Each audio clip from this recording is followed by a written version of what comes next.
Good morning guys! Narito ako sa bahay ngayon. Gumagawa ako ng kilawin. Dahil may gagawin ako kilawin, samahan niyo akong maghati o maglinis ng isda. Mabili ng isda natin guys. Ito yan guys oh. Ito. Nagsaba ito. Sa linyasi. So, samahan niyo ko guys. Let's go!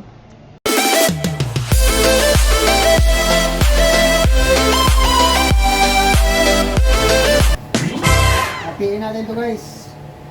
Tanggalan natin ang tinik.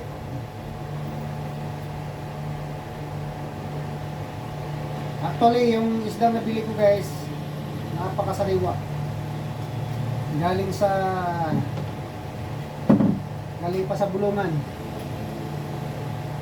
Ito guys. Kilawin ko to guys. Dahil may okasyon bukas.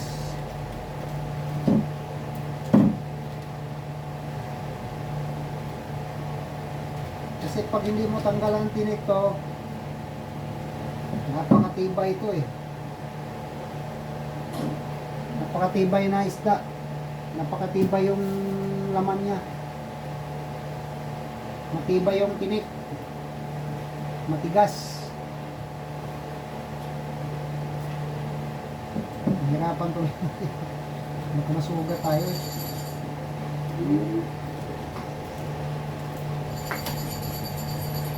Madali lang naman to linisin guys, kasi maliliit lang naman.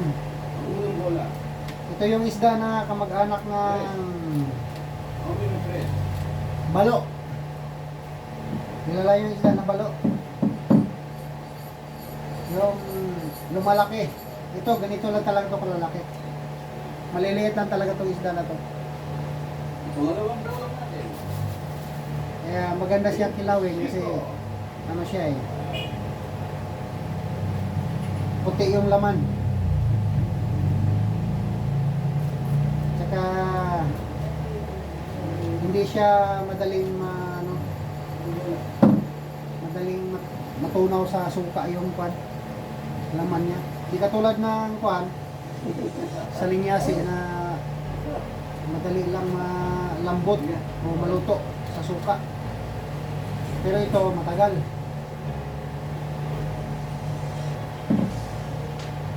So guys,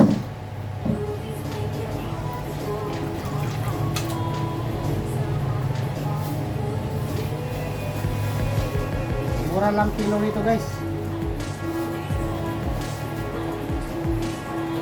Nahuhuli nila to sa lambat. Yung lutang na lambat. Yung iniikutan nila yung dagat ng lambat. Tapos sa kanila bubugawin para pumasok yung isda sa lambat. Marami to sa may bandang mahig, kansa, laod. Marami mga yan.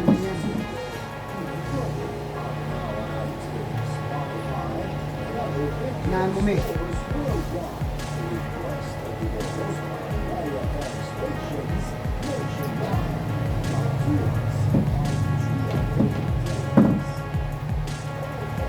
So guys, yung laman niya guys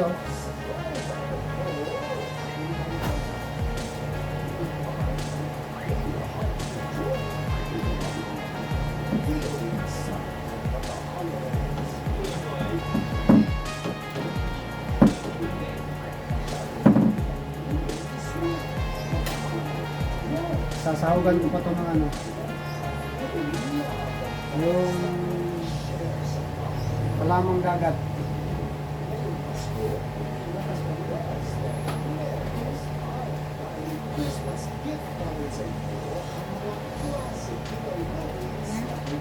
Yung kwan, yung gusto kung tawagin sa amin.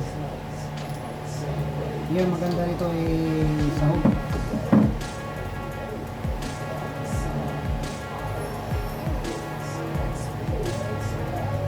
Masarap. Ewan ko, anong tawag sa inyo itong klaseng isda? Sa amin kasi, buging. Ito, itsura nito. Oh. Merong tuka.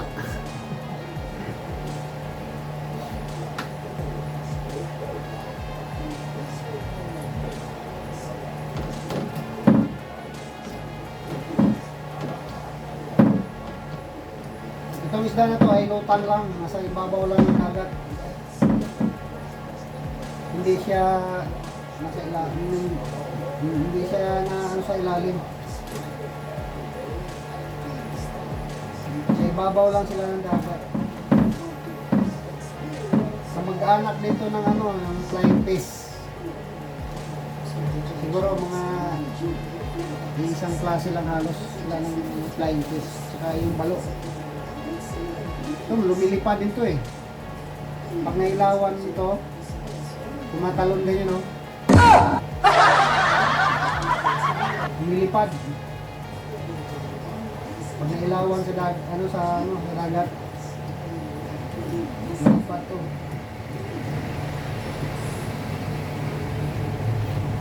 Hindi man nalipad na isinipan, kumaano lang, tumatalon. Tumatalon ng mataas. Hindi tulad ng flying fish na talagang malayo yun.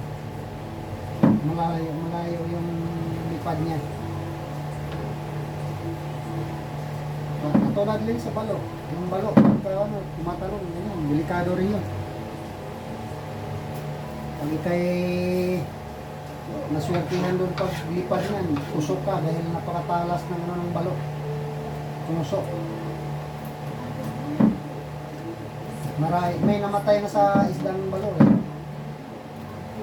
Kung isang lipang haba ng balo. Tapos paglipad niya, maswertihan ka, pasok sa katawan mo yun, parang may pinana.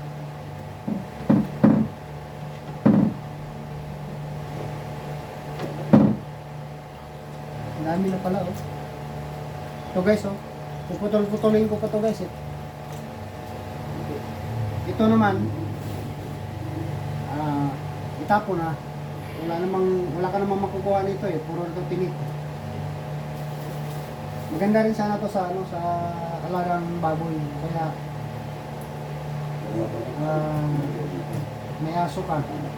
Kaya lang lutuin mo pa para sa aso.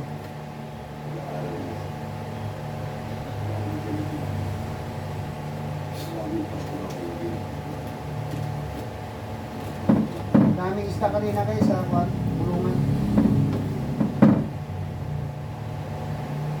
Maganda kasi bumili doon kasi mura lang. Pagdating kasi dito sa palengke na ng Dasma, mahal na kasi bigli ng presyo halos.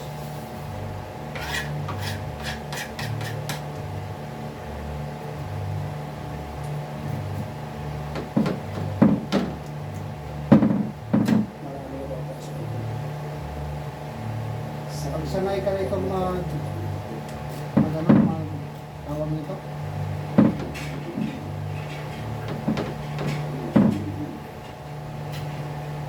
paghati ng laman, madali lang.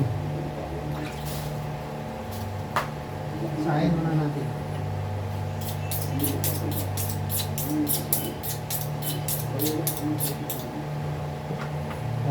Dire-diretso.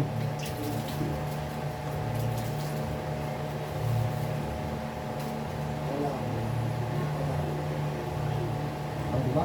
Talas na.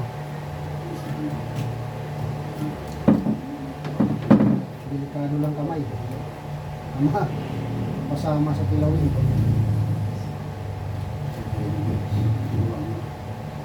Ang sahog natin sa kilawin, maganda. Merong sibuyas, sibuyas na pula, sibuyas na dahon, or puti, sibuyas na puti, at may luya. Importante ang luya kasi para matanggal yung langsa. Yan ang biruan. Tapos sili. Ang mahal pa naman ang sili dito guys.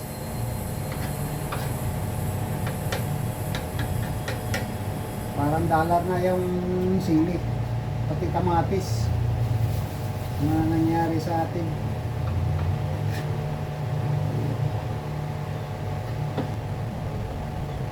Tapos pagkada, sahugan mo ito ng ano eh.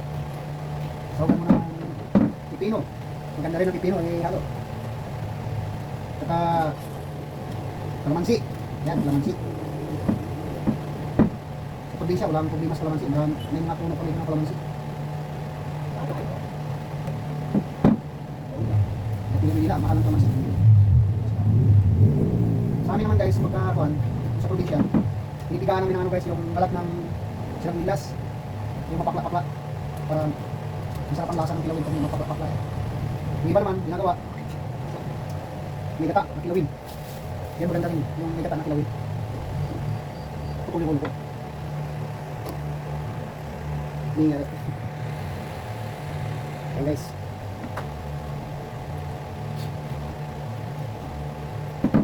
Tapos meron kang ano, meron kang saging na nilaga. Kaya kumuting kahoy. Paris dito.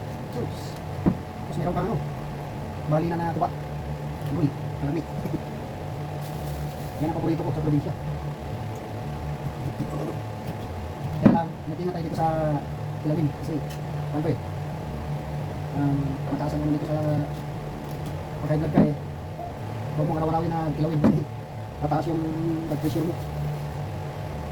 Kaya kung iinom ka naman na ano, ang tunaw nito ay kailangan yung hard, huwag yung one, beer.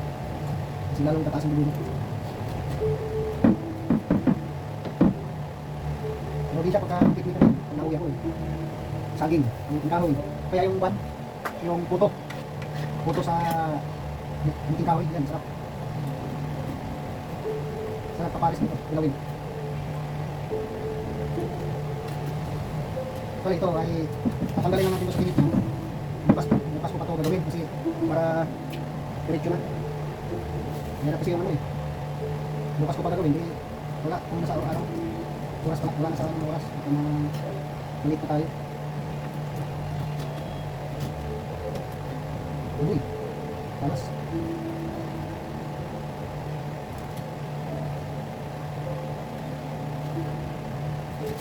Dami ko lang.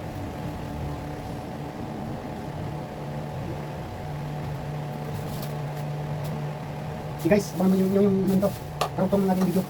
Marami pa itong karugtong na video na tungkol sa paggawa ko ng kilawin. Abangan nyo guys. Bye-bye.